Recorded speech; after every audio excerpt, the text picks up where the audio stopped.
Hello everyone. Today's lesson is gonna be slightly different because what we're gonna learn is not very useful, but it might be a bit interesting. In French culture, we really like to adapt things like everything to our likings, to our culture, to our language, and it's the same for the names of the countries and the cities. Here I will show you a short list that I prepared myself about some countries that have different names in English and in French. So the first one, I'm no expert at geography, so don't be offended if I say something incorrect about your country because I'm like really the worst at it. But I will try to do my best. The first one is Uzbekistan, which becomes Uzbekistan in French. And that's interesting regarding the spelling. We want to keep the same word, but we cannot just put U in French because the U sound, Uzbekistan, has to become OU, Uzbekistan. And Uzbekistan is this flag here up top. The second one is Ufa. Ufa, it's a city in Russia. And it's the same logic. U becomes OU. Same for Uganda, Uganda. Now we have Romania, which becomes Rumani. That's a bit weird, and I don't know why it is this way, but Romania becomes Rumani. We just decided that it would be U. I don't know if in their language or in any other language it's gonna be this sound too, U, Rumani, but in French it is the way it is. Then we have Tajikistan. And in French, if we wouldn't put the D here, put the D, great. If we wouldn't put the D here, it would be Tajikistan. Tajikistan becomes Tajikistan. And then London becomes Londres. And this one doesn't make sense to people, but if you would keep the same word in French, it would be London. And do they really want us to call their cities London? I don't think so. So we just chose a different word. London becomes Londres. And then we have Switzerland, and I can tell a bit about this country.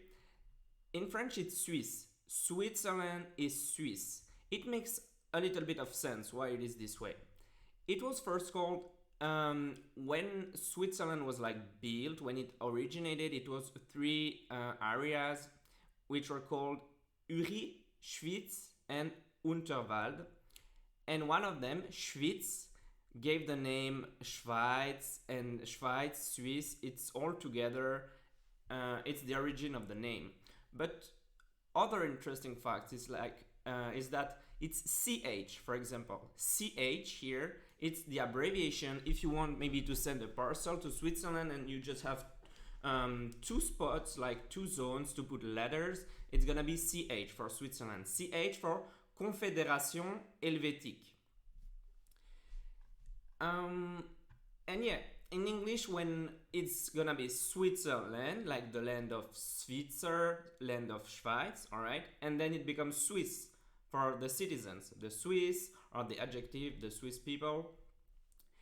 And then about the capital, I've had so many students, and maybe I asked 50 of them in my teaching career, do you know the capital of Switzerland? And I had whether I don't know because they knew it was a trap, or I had Geneva or Zurich. And no one told me the real capital of Switzerland. No one was capable to do that. So if you want to know, just Google it out. Make the effort, because it's really funny that we could say that in Switzerland the economical capital is Zurich and the political capital is Geneva. I guess that would be correct. But like the real capital with all the government and everything, it's a different city. And then in Switzerland, it's well known that we speak multiple languages, but some people think, oh, it's French and German, some people know about Italian, and some people also know about language number 4, which is called Romanche in Switzerland. And Romanche is only known and mastered by 50,000 people in the world, and all of them from Switzerland probably. And it's slowly disappearing, and I guess it's no big deal because I never faced it in my life. I was never confronted to it, but yeah, it's part of Switzerland and part of its tradition. Last fact about Switzerland is that the flag is one of the very rare flags that are square. It's a square flag. It's not a long one like Uzbekistan, France, or Spain, or any flag basically.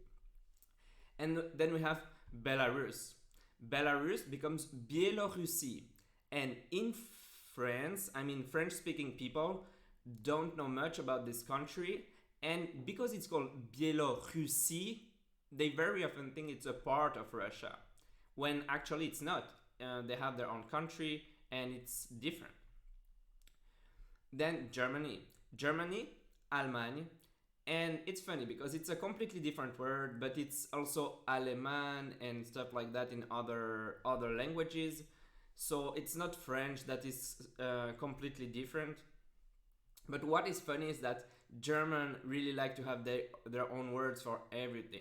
For everything, they have their own words. They don't take the international word. And now with their even oh yeah, they are Deutschland in German.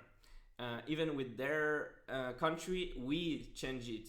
In Italian, it's very different, and in most languages, yes. So, and then we have Latvia for Lettonie and Lithuania for Lituanie.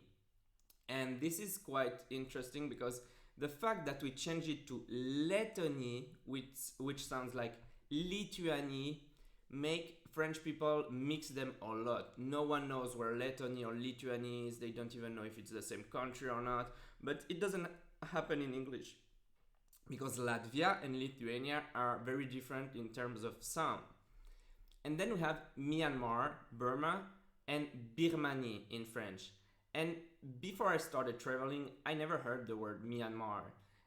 And yeah, French people, they kept Birmanie, La Birmanie. Then we have Lebanon and Liban. And when I say I'm the worst at geography, this is a good example. I had a student who was telling me about Lebanon and then he was translating it to Liban. And I was telling him whether it's Lebanon, whether you talk about Le Lebanon or you talk about Le Liban. I was telling him that.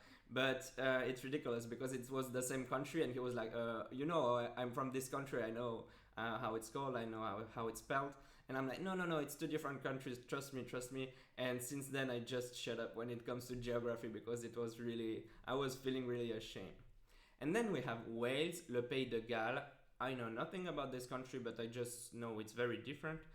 It's the country here with the dragon. And then Scotland, Écosse.